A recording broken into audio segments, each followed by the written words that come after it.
Bismillahirrahmanirrahim. Alhamdulillahi rabbil alamin. Wassalatu wassalamu ala asyrafil anbiya'i wal mursalin wa ala alihi wa sahbihi ajma'in. Assalamualaikum warahmatullahi wabarakatuh. Alhamdulillah, kita bersyukur kehadrat Allah Subhanahu wa taala kerana dengan limpah hidayahnya, dengan kasih sayangnya, kita diberi peluang oleh Allah Subhanahu wa taala sehingga saat ini dapat beristiqamah dengan Islam. Alhamdulillah, kita telah selesai menunaikan waktu maghrib berjamaah. Yang saya hormati Tuan Pengerusi, Yang Mulia Tuan Imam, Tuan Bilal, Pengerusi Jawatankuasa Dakwah, ahli-ahli jawatankuasa, sahabat saya Ustaz Lah, muslimin muslimat yang dihormati. Pada zaman Perang Dunia Kedua dulu, kalau tuan-tuan ingat, peperangan Dunia Kedua yang berlaku antara tahun 1940 hingga 1945, dalam tempoh 5 tahun itu, di Eropah, dia dimulakan oleh seorang pemimpin fasisme di Jerman yang bernama Adolf Hitler. Dalam kempen Perang Dunia Kedua ini, Hitler telah melancarkan satu gerakan genocide, satu aktiviti menghapuskan etnik Yahudi ataupun keturunan Bani Israel. Dikatakan lebih 6 juta orang-orang Yahudi telah dibunuh, dan peristiwa ini disebut sebagai peristiwa Holocaust. Pada malam ni kita nak membuat sedikit semakan, kita nak buat satu sesi pencerahan. Sebenarnya, apa sebenarnya yang berlaku di Eropah ini?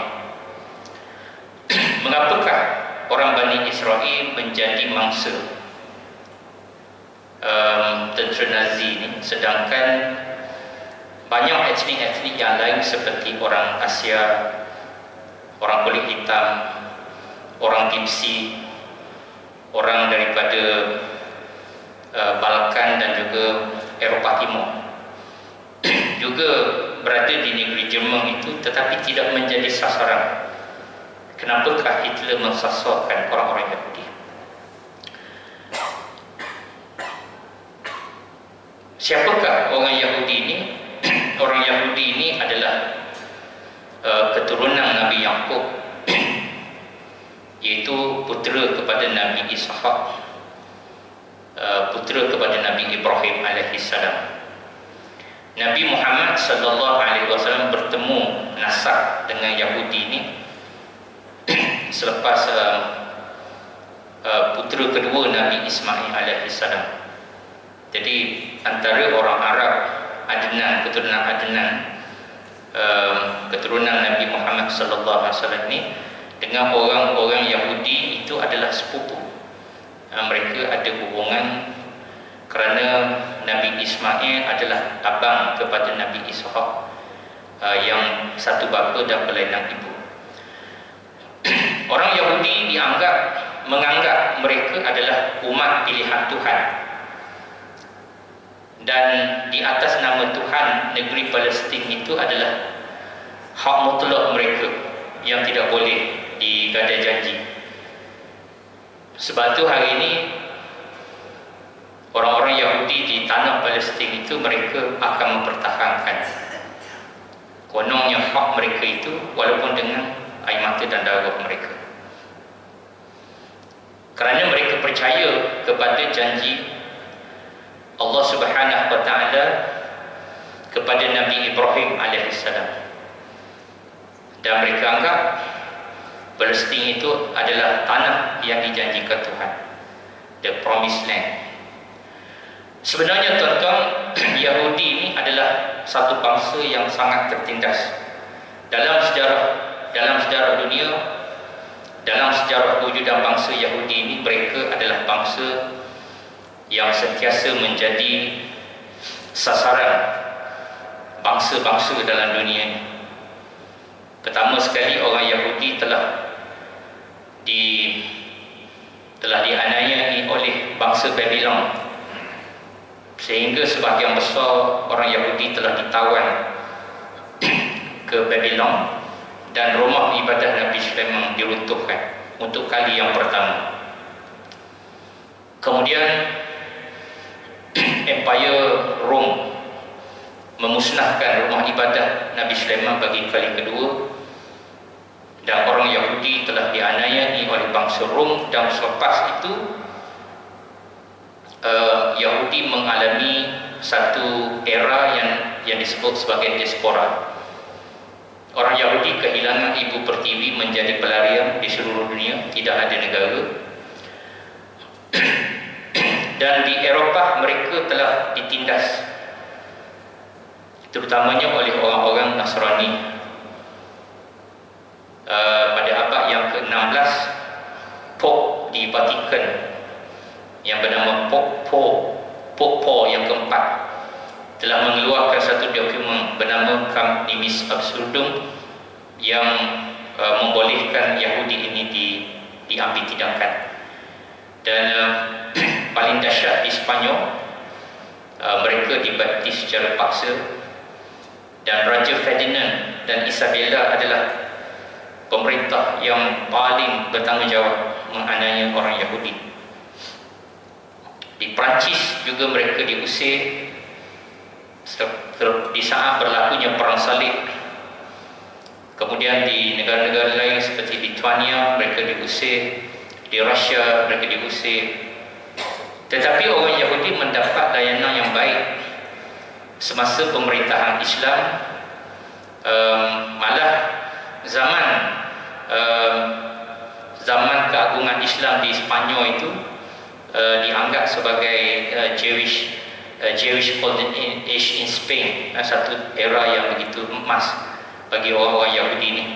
Kerana kerajaan Islam, kerajaan Khalifah Islam, termasuk kerajaan Utsmaniyah, itu Sultan Sulaiman di Palestin telah melantik orang Yahudi menjadi menteri dan juga perdana menteri dalam jabatan-jabatan kerajaan.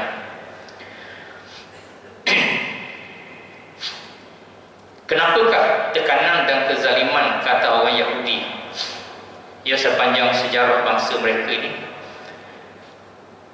Semuanya itu berlaku di atas sifat mereka yang pertama, mereka ni adalah bangsa yang suka mengkhianati, bangsa yang khianat, dan juga bangsa yang sombong. Sikap mereka yang tidak menghormati kaum lain, mereka sombong dan angkuh serta tidak setia. Dan mereka ini adalah satu kaum yang suka menentang firman Allah, walaupun mereka diberikan Allah nabi-nabi dan juga kitab-kitab yang banyak. Orang Yahudi menjadikan Talmud sebagai sumber mereka yang lebih penting daripada Taurat, kitab Taurat itu sendiri. Pendeta mereka, golongan Farisiu, mengajar bahawa doktrin dan fatwa Rabbai itu, yakni Talmud, lebih tinggi kedudukannya daripada wahyu yang datang dari Allah. Dalam Talmud Yerubim pada ayat yang kedua mengingatkan kepada orang Yahudi, wahai anakku, hendaklah engkau mengutamakan fatwa daripada ahlul kitab, yakni Talmud, daripada ayat-ayat Taurat. Dan mereka adalah bangsa yang zalim, mereka mendustakan Nabi sallallahu alaihi wasallam, juga mendustakan Nabi Isa alaihi salam. Malah mereka menyembunyikan kedatangan Nabi Muhammad sallallahu alaihi wasallam sebagaimana yang disebut dalam kitab mereka. Kerana itu Allah melaknati bangsa Yahudi ini. Dan mereka membunuh nabi-nabi dengan jalan yang tidak benar. Firman Allah Ta'ala, A'udzu billahi minasyaitonir rajim. Innal ladzina yakfuruna bi ayatillah wa yaqtuluna an-nabiyyina bighairi haqq wa yaqtuluna alladzina ya'muruna bil qisti minan nas fabashshirhum bi'adzabin alim. Sesungguhnya orang-orang yang kufur ingkar akan ayat-ayat keterangan Allah dan membunuh nabi dengan jalan yang tidak benar, serta membunuh orang-orang yang menyeru manusia supaya berlaku adil, maka sampaikanlah berita yang mengembirakan mereka dengan azab seksa yang tidak terperi sakitnya. Surah Ali Imran ayat yang ke-21. Jadi tuan-tuan, kalau kita rujuk kepada kitab-kitab, rujuk kepada ayat-ayat Al-Quran, kita mendapati bahawa banyak ayat-ayat yang Allah mendedahkan sikap kecurangan Yahudi ini. Malah tidak kurang ayat, misalnya surah Al-Baqarah ayat yang ke-90, Allah melaknati bangsa ni, dan bangsa ni Allah melaknat. Dan kerana itulah Allah tidak memenuhi janjinya terhadap mereka yakni orang Yahudi, sebagaimana firman-Nya di dalam surah Al-Baqarah ayat 124, A'udzu billahi minasyaitonir rajim. Wa idz ibtala Ibrahim rabbuhu bikalimatin fa atammahunna qala inni ja'iluka lin-nasi imama qala wa min dzurriyyati qala la yanalu ahdiz zalimin. Yang bermaksud, dan ingatlah ketika Ibrahim diuji Tuhannya dengan beberapa kalimat yang yakni perintah dan larangan, lalu Ibrahim menunaikannya. Allah berfirman, sesungguhnya aku akan menjadikan kamu imam bagi seluruh manusia. Ibrahim berkata, dan saya mohon juga dari keturunanku. Allah berfirman, janjiku ini tidak mengenai orang-orang yang zalim. Jadi tuan-tuan, kenapakah Hitler ni dia lancar Holocaust terhadap Yahudi? Perkara ini sebenarnya telah disebut di dalam Al-Quran di dalam surah Al-A'raf ayat 166 hingga 167. Allah Subhanahu wa taala berfirman yang bermaksud, maka setelah mereka bersikap sombong, yakni Yahudi, terhadap segala apa yang dilarang, kami katakan kepada mereka, jadilah kamu kera yang hina. Dan ingatlah wahai Muhammad, ketika Tuhanmu memberitahu bahawa sesungguhnya Dia akan mengirim orang-orang yang akan menimpakan azab yang seburuk-buruk kepada mereka, yakni orang Yahudi, sampai hari kiamat. Sesungguhnya Tuhanmu sangat cepat seksaannya, dan sesungguhnya Dia Maha Pengampun lagi Maha Penyayang. Jadi kisah kehidupan orang Yahudi yang sering ditindas, dianiaya, ditekan, Allah sudah janjikan dalam Al-Quran. Allah kata Allah datangkan orang-orang yang akan menimpa azab seburuk-buruk kepada mereka sehingga hari kiamat, mana sebelum kiamat atas dunia. Jadi Nebukadnezar dulu Allah yang hantar, orang Rom Allah yang hantar. Bila mereka bercempera diaspora di seluruh dunia, kehendak atas janji Allah dalam Al-Quran, mereka diseksa itu adalah atas janji Allah di dalam ayat Al-Quran, di atas sikap mereka sendiri, perbuatan sombong, perbuatan curang, tidak setia, mengkhianati. Itulah orang-orang Yahudi. Kenapa mereka bersikap itu? Kerana ajaran Talmud menyatakan bahawa orang Yahudi sahaja adalah manusia, selain daripada itu mereka setara haiwan. Kita semua ni haiwan je pada orang Yahudi. Ada dalam Talmud, ayat itu ada.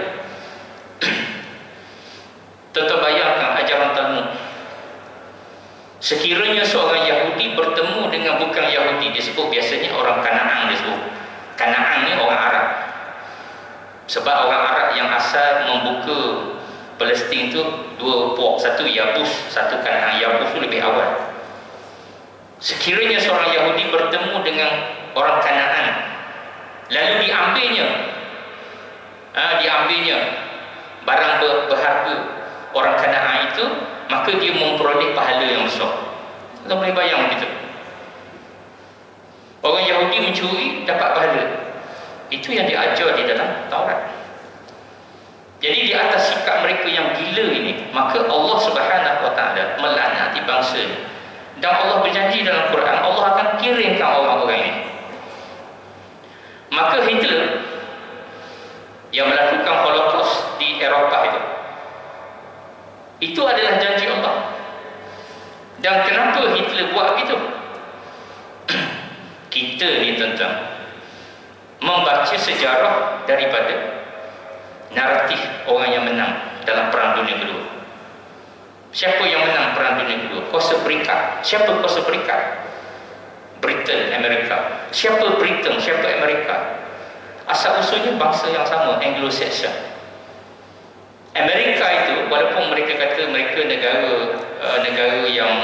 baru, amalgamasi, the melting pot, dia kata. Tetapi asalnya, asal usul Amerika itu dari Anglo-Saxon yang membina 12 koloni di pantai barat Amerika itu. Bangsa inilah yang memegang kuasa ketuanan di Amerika sekarang. Bukan orang Red Indian, bukan Bumi Putera dalam perlembagaan Amerika. Red Indian bukan, sebab dia yang buka negara itu. Yang buka negara, bina negara itu adalah Anglo-Saxon. Mereka ni datang daripada kepulauan Britain dulu. Sebab tu Amerika dengan Britain mesti bersama di dalam setiap peperangan-peperangan besar selepas kemerdekaan Amerika. Dan siapakah di belakang Amerika dan siapakah di belakang Britain? Zionis. Siapa yang membina, menubuhkan negara Israel pada tahun 1948? Britain dan Amerika, dengan sokongan Amerika. Itu pihak yang menang. Sebenarnya tuan-tuan, kita banyak tak tahu tentang Hitler ni sebenarnya. Saya dah buat kajian, banyak bacaan-bacaan yang saya dapat, sumber-sumber yang menunjukkan bahawa sebenarnya pada kacamata naratif sejarah hari ini, Hitler ni adalah jahat. Hitler ni adalah seorang diktator, seorang fasis. Itu adalah pandang sudut kuasa Berikat yang didalangi oleh Zionis. Tuan-tuan tahu siapa sebenarnya orang Jerman ni? Bangsa Jerman ni tuan-tuan adalah satu bangsa di Eropah yang satu-satunya merupakan bangsa yang menganut Unitary. Unitary ni ajaran asal Nabi Isa alaihissalam. Sebab semasa Nabi Isa bawa ajaran dia tu, ajaran Nabi Isa ni ajaran yang sama dibawa oleh Nabi Musa, akidah yang sama, menyembah Allah. Nabi Isa bukan sembah diri dia, suruh sembah Allah. Kemudian selepas Nabi Isa diangkat ke langit 300 tahun, maksudnya 4 abad yang pertama, 80% orang Nasrani adalah Unitary, iaitu akidahnya sama dengan akidah Nabi Musa dan juga akidah Nabi Muhammad sallallahu alaihi wasallam. Tetapi ajaran Trinity, ajaran menyembah Nabi Isa itu, dia sebenarnya berasal dari Eropah yang diajar oleh Paul, musuh Nabi Isa sewaktu Nabi Isa berdakwah dahulu. Lepas Nabi Isa tak ada, dia claim bahawa dia mendapat wahyu daripada Nabi Isa, lalu dia mengajarkan Trinity, the Father, the Son and the Holy Ghost. Itu yang dia ajar. Dan ajaran itu tuan-tuan pada 4 abad yang pertama dianggap ajaran sesat dalam komuniti Nasrani.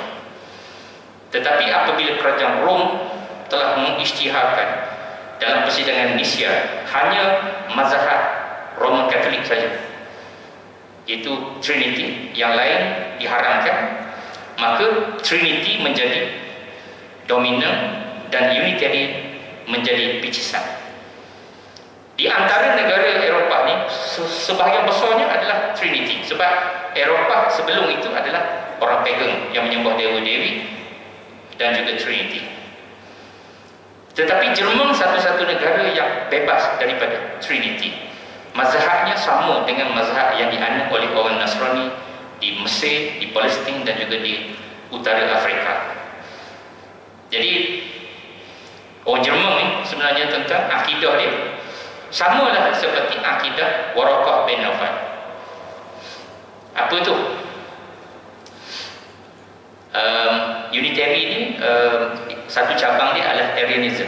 Arianism ni cabang satu cabang yang mengesakan Allah. Apa dia kata tentang Nabi Isa?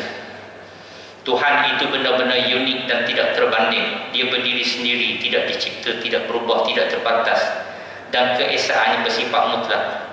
Nabi Isa diciptakan. Dia berubah dan tumbuh seiringnya berjalan waktu, yang menunjukkan dia tumbuh dari bayi, anak-anak remaja hingga menjadi dewasa. Dan dia juga terbatas kerana ada waktunya dikandung dan dilahirkan.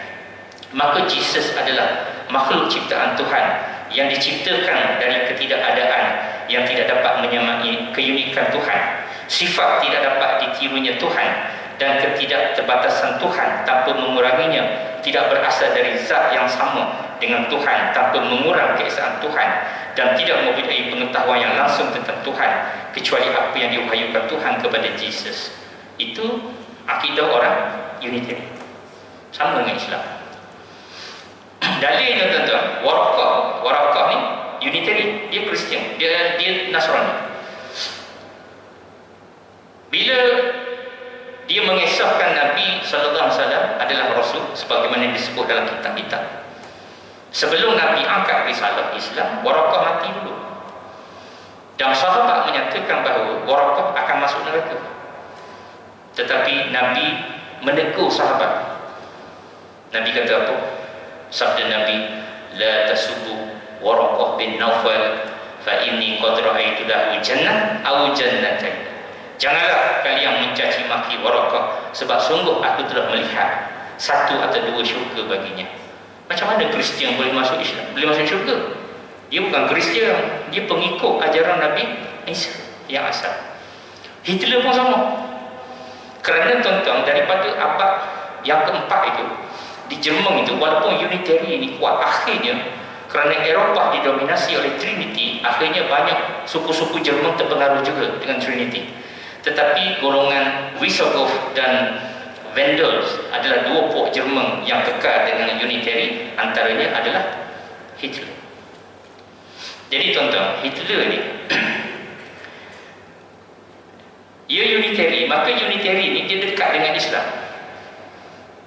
Kalau kita kata tadi Waraqah masuk syurga, Unitary macam Hitler tu masuk syurga? Tak masuk syurga lah. Sebab dia dah kena terima Islam lah. Sebab Nabi dah bawa Islam, dia tinggal semua masuk Islam. Tak masuk Islam, neraka juga. Cuma akidah itu sama. Kalau tuan-tuan kaji sejarah Jerman ni, dia mempunyai hubungan yang sangat akrab dengan kerajaan Uthmaniyah. Malah raja dia yang bernama Raja Jerman yang bernama lupa pula saya nama dia, Widen. Saya tak sure pronunciation dia, Widen. Orang sana panggil Haji Widen. Sebab apa? Dia ni cukup kagum dengan Islam. Kemudian Jerman ni hantar penasihat tenteranya dengan kerajaan Uthmaniyah ini. Malah sejak daripada zaman Sultan Mahmud kedua lagi, abad yang ke-19, tahun 1808 tu, penasihat Jerman seperti Helmut von Moltke, Otto von Bismarck, antara orang-orang yang ada hubungan dengan kerajaan Uthmaniyah. Dan Hitler ni tuan-tuan, dia sebagaimana seperti Unitary yang lain, dia memandang Yahudi ni dari perspektif Islam. Dia faham Yahudi ni dari perspektif Islam.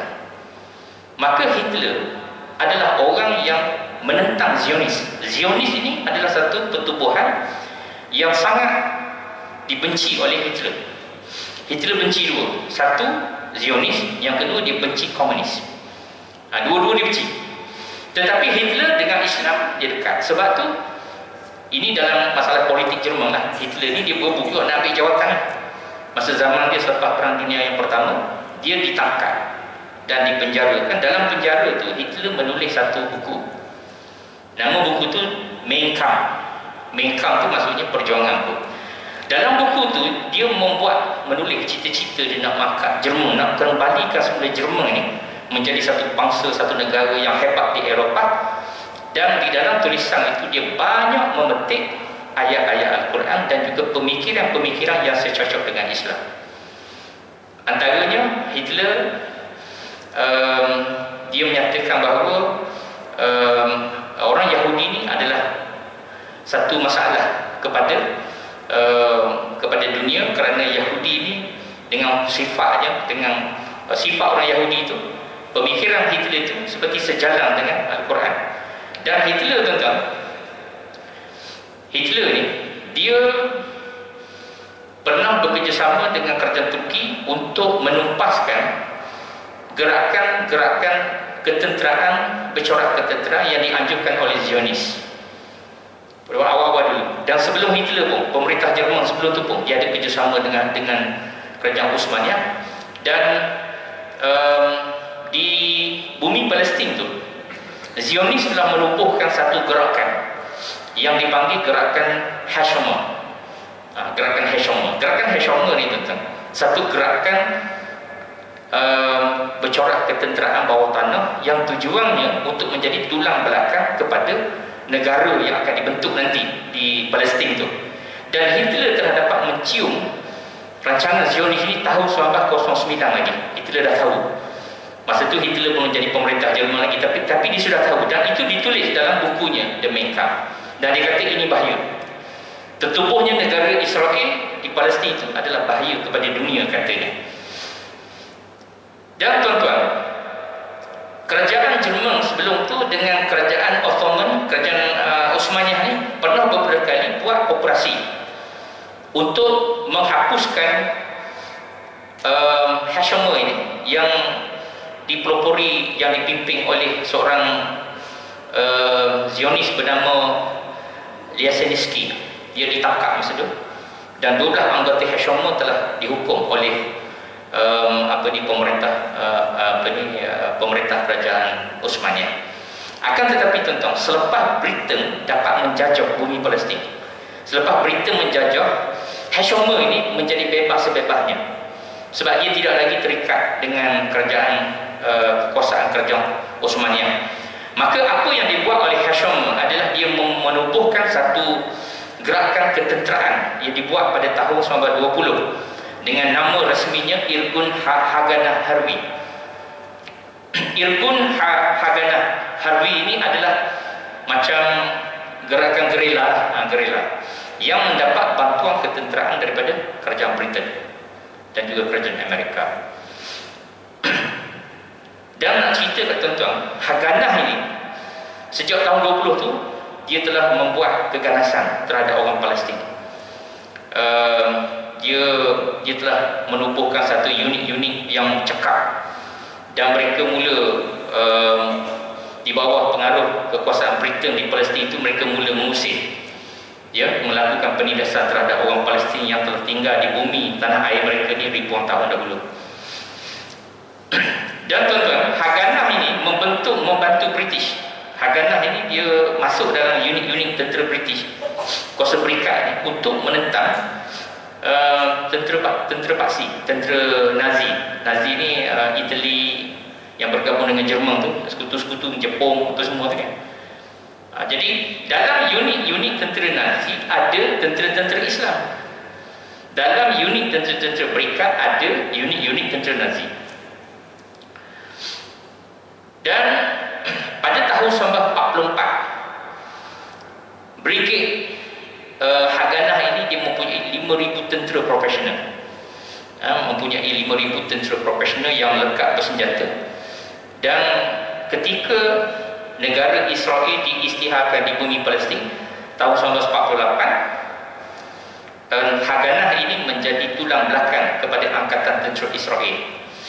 Dan tahun 1967 Haganah ini, tentera Israel ini, di atas pengalaman kecekapan mereka ni, mereka berperang dengan negara-negara Arab 6 hari saja mereka telah menang dalam perang itu.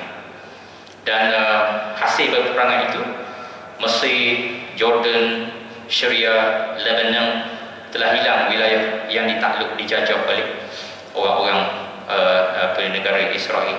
Dan tuan-tuan muslimin muslimat, kalaulah Hitler menang dalam perang dunia kedua dulu, negara Israel tak akan wujud di tanah Palestin. Kerana Yahudi, kerana Israel, orang Yahudi ni sangat dibenci oleh Hitler. Kenapa? Hitler ni sebenarnya dia telah menjadi duri dalam daging bagi negara Jerman, kerana mereka telah mensabotaj negara Jerman. Kerana orang Yahudi tahu Jerman ini akan menghalang matlamat mereka untuk menubuh negara Palestin, negara Israel di bumi Palestin. Jadi mereka, oleh kerana Yahudi ini dia menguasai ekonomi di Jerman, dia telah merosakkan mata wang Jerman, sabotaj ekonomi dan sebagainya, menyebabkan Jerman, selepas Jerman kalah Perang Dunia Pertama, Jerman terpaksa menandatangani satu perjanjian yang disebut sebagai Perjanjian Versailles. Perjanjian itu menyebabkan Jerman terpaksa menyerah banyak wilayah dia, dan Hitler mendendami orang Yahudi kerana sikap orang Yahudi yang telah mengkhianati bangsa Jerman. Tuan-tuan, pengkhianat dalam sebuah negara memang harus dihukum bunuh. Betul selalu begitu kan? Pengkhianat pada negara, biasanya pemerintah akan hukum bunuh. Nabi SAW semasa perang Khandaq, puak Yahudi ni mengkhianati, walaupun ada perjanjian dia mengkhianati. Dan apa yang Rasulullah buat? Rasulullah hukum bunuh semua. Orang lelaki dan wanita kanak-kanak ditawan. Jadi tuan-tuan, apa yang Hitler buat tu, pada saya itu adalah nature lah, sebab dia marah pada pengkhianat yang mengkhianati negara mereka. Dan siapakah arkitek di belakang penubuhan negara Israel ini? Pegawai British yang bernama Sir Henry Gurney. Pegawai kanan British ini dialah yang buat kerja di Palestin itu. Dan setelah negara Israel diisytihar 1948, kerajaan British transfer dimasuk ke Malaya, jadi Pesuruhjaya Tinggi British. Kemudian mati kena ambush oleh PKM dekat Bukit Fraser. Hari ini kubur dia ada di Cerah Cemetery, kuburan Kristian kat situ ada. Tuan-tuan dari situ boleh nampak kubur dia, Henry Gurney ni. Sebab tu tuan-tuan, sepanjang negara kita di bawah penjajahan British, orang Israel, orang Yahudi ni ada di negara kita. Mereka merupakan pegawai British dan juga pegawai dagang. Di Pulau Pinang ada perkuburan dia. Perkuburan orang Yahudi di Penang ada, di Kelang ada, komuniti dulu kan. Dan mereka ada perkampungan mereka dulu lah, tapi sekarang tak ada. Kalau tuan-tuan cari, ada tidak lagi orang Yahudi.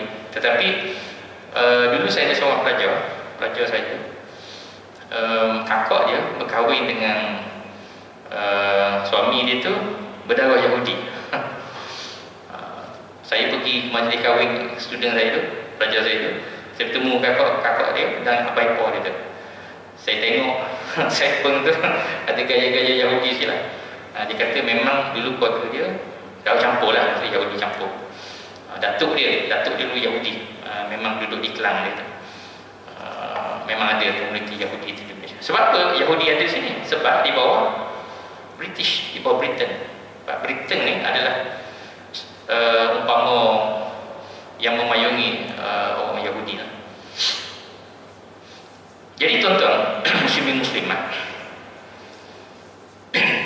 Holocaust yang dibuat oleh Hitler itu bukan terakhir. Akan ada satu lagi Holocaust sebelum kiamat. Maknanya Holocaust ada lagi. Ini berdasarkan kepada hadis Nabi sallallahu alaihi wasallam. Hadis sahih, hadis riwayat Bukhari. Ya. Nabi sallallahu alaihi wasallam telah memperingat pada kita ni bahawa akan datang sebelum sebelum kiamat nanti. Ya, akan ada satu lagi Holocaust. Itu Holocaust yang terakhir. Mana ayatnya, cari ayat.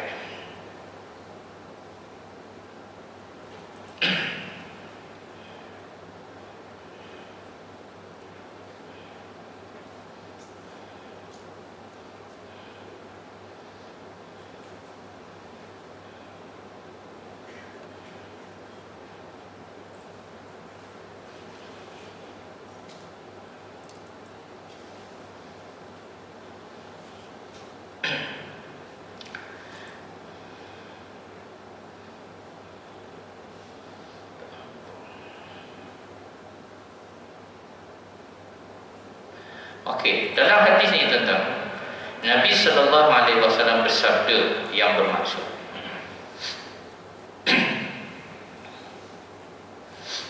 tidak akan berlaku kiamat sehinggalah umat Islam memerangi orang-orang Yahudi di sebuah tempat. Umat Islam akan membunuh mereka beramai-ramai sehinggakan apabila mereka bersembunyi di sebalik batu dan pokok, tiba-tiba pokok-pokok dan batu itu bersuara menjerit memanggil umat Islam agar membunuh orang Yahudi itu, kecuali pohon Gorkok, kerana ia adalah pohon Yahudi. Nah, ini hadis Nabi, ni hadis sahih, hadis riwayat Bukhari Muslim. Jadi bilakah peristiwa di kebelakang dekat dengan kiamat? Sebab tu di Israel sekarang orang Yahudi tanam banyak pohon Gorkok, tanam banyak. Sebab apa? Dia percaya kepada hadis Nabi SAW. Orang Yahudi lah orang yang paling percaya kepada Nabi Muhammad, sebab mereka tahu tentang Nabi Muhammad ni jauh sesudah sebelum Nabi lahir ni. Sebelum Nabi datang, dia orang Yahudi tahu dah. Kerana apa? Kerana di dalam kitab-kitab suci mereka telah tercatat banyak keterangan-keterangan tentang Nabi Muhammad sallallahu alaihi wasallam. Jadi itu Yahudi ni dia tahu. Tetapi masalah Yahudi ni, dia tahu tetapi dia menyembunyikan, dia merahsiakan daripada pengetahuan manusia, sebab dia takut orang-orang akan ikut Nabi Muhammad ini. Sebab tu Allah sebut dalam Quran surah Al-Baqarah ayat 146, a'udzubillahi minasyaitonir rajim, alladzina atainahumul kitaba ya'rifunahu kama ya'rifuna abna'ahum wa inna fariqam minhum la yaqtumuna al-haqqa wa hum ya'lamun. Orang-orang Yahudi dan Nasrani yang kami berikan kitab itu mengetahui dan mengenali Muhammad dan kebenaran sebagaimana mereka mengenali anak-anak mereka sendiri. Allah kata Yahudi kenal anak Nabi itu macam kenal anak sendiri. Tak adalah bangsa lain yang paling mengenal Nabi Muhammad sallallahu alaihi wasallam melainkan bangsa Yahudi. Cukup sekadar itu, sekali yang baik datang dari Allah Subhanahu wa ta'ala, yang buruk itu datang daripada kelemahan diri saya sendiri. Saya sudahi dengan wabillahi taufiq wal hidayah. Wassalamualaikum warahmatullahi wabarakatuh. Bismillahirrahmanirrahim. Alhamdulillahirabbil alamin. Wassalatu wassalamu ala asyrafil anbiya'i wal mursalin wa ala alihi wa sahbihi ajma'in. Allahumma inna nas'aluka al-huda wat tuqa wal 'afafa wal ghina. Rabbana la tuzigh qulubana ba'da idh hadaytana wa hab lana min ladunka rahmah innaka antal wahhab. Rabbana zalamna anfusana wa illam taghfir lana wa tarhamna lanakunanna minal khasirin. Rabbana atina fid dunya hasanah wa fil akhirati hasanah wa qina azabannar.